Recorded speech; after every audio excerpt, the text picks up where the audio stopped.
దేవాది దేవునికి మహిమ ఘనత ప్రభావములు కలుగునుగాక. బైబిల్ అధ్యయనము మార్కు సువార్త 2వ అధ్యాయము 13వ వచనం నుండి 20 వచనముల వరకు. ఇక్కడ 13, 14 వచనములు మనం చూసుకున్నట్లయితే, లేవి అను మత్తయిని సేవార్థమై పిలుచున్నాడు. ఇతడు లేవి గోత్రమునకు చెందినవాడు. అల్ఫై కుమారుడగు లేవిగా యాజకుల కోవకు చెందినవాడు. సుంకపు గుత్తదారుడైన మత్తయిని ప్రభువు వెంబడించమనట, అతని ఇంట భోజనం చేయుట వివాదాంశమైనది. ప్రభువు సమాజ మందిరంలోనే కాక సముద్ర తీరములందు కూడా ప్రజలకు బోధించను. మత్తయి ప్రజలతో విసర్జింపబడినవాడు. కారణం, మత్తయి సుంకరిగా పన్నులు వసూలు చేసేవాడు. మత్తయి ప్రభువుని గురించి విని ఆయన బోధలు వినుట ద్వారా తన హృదయంలో బహుశా ఆసక్తి, ఆందోళన కలిగి ఉండవచ్చు. అతని సుంకరి అయినను ప్రభు మత్తయిని పిలుచుట గొప్ప సంగతి. వెంటనే తన ఆదాయ వృత్తిని విడిచి ప్రభువును వెంబడించాడు. మత్తయి సుంకపు బల్లను విడిచి తన చేతులకున్న మాలిన్యమును కడుక్కున్నాడు. పాపపు సొమ్మును విడుచుట ద్వారా తన చేతులు శుభ్రపరుచుకున్నట్లే. ఇక్కడ 15 నుంచి 17 వచనాలు చూసుకున్నట్లయితే, పాపుల ఎడల ప్రభు స్నేహభావము. మత్తయి ప్రభువును అతని శిష్యులను భోజనమునకు ఆహ్వానించాడు. సుంకర్లు, పాపులు యేసుతో కలిసి భోజనం చేయుచున్నారు. సుంకర్లను యూదా మత బోధకులు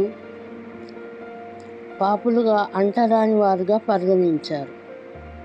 పరిసయ్యుల్లో ఉన్న శాస్త్రులు ఆయన సుంకర్లతోనూ పాపులతోనూ కలిసి భోజనం చేయుచున్నాడేమని శిష్యులను అడగగా, ప్రభు వారికి దీటైన సమాధానం చెప్పారు.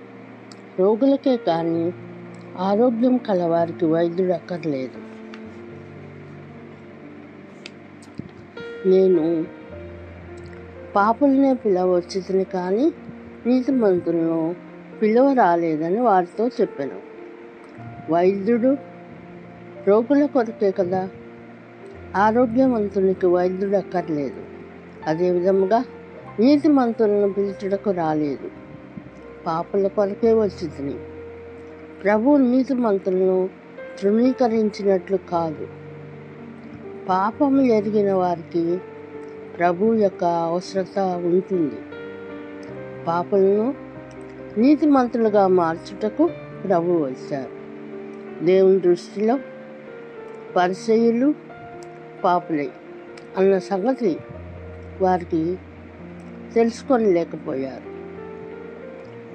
18 నుండి 20 వచనాలు మనం చూసుకున్నట్లయితే, ఉపవాస వివరణ, ఉపవాసాన్ని గురించినటువంటి వివరణ.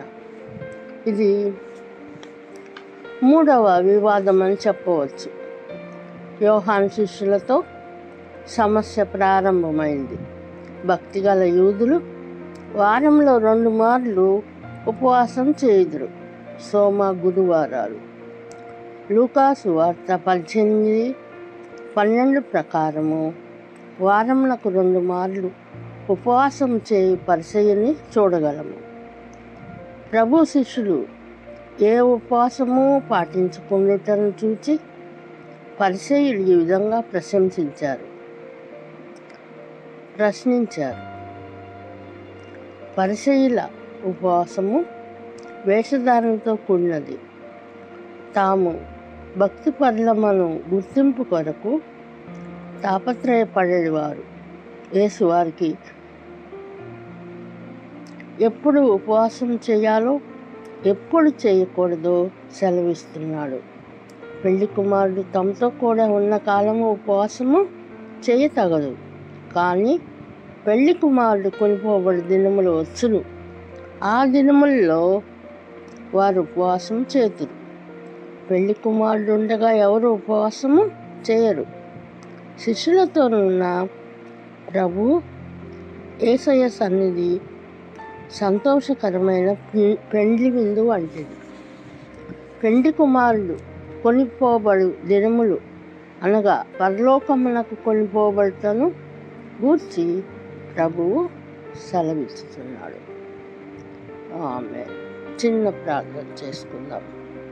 కృప కనికరం గల దేవా, అత్యున్నత సింహాసనం దాసుని నాకు గొప్ప తండ్రి, నా దేవ, నా ప్రభ, నా రక్షక, దయాళుడైన నా తండ్రి, మీకు స్తోత్రాలు. రాజుల రాజా, ప్రభుల ప్రభ, యేసు రాజా, మీకు స్తోత్రం. ఆదరణకర్త, మీకు స్తోత్రాలు నాయన. మీ కృప నిరంతరం నాయన ప్రతి బిడ్డపై నిలిచిన తండ్రి, నా ప్రభ నాయన. వాక్యాన్ని వింటున్న బిడ్డలకు నా ప్రభ వారి జీవితాల్లో 60 100 ఫలింపును అన్ని విషయాల్లో అనుగ్రహించండి నాయన. ప్రతి బిడ్డను దీవించండి నాయన. ప్రతి బిడ్డను జ్ఞాపకం చేసుకోనండి. ముఖ్యంగా నాయన మనుషులందరి కొరకు, రాజుల కొరకు మేము ప్రార్థిస్తున్నాం నాయన. నా ప్రభా తండ్రి నాయన, యెరూషలేము క్షేమం గురించి ప్రార్థిస్తున్నాం నాయన.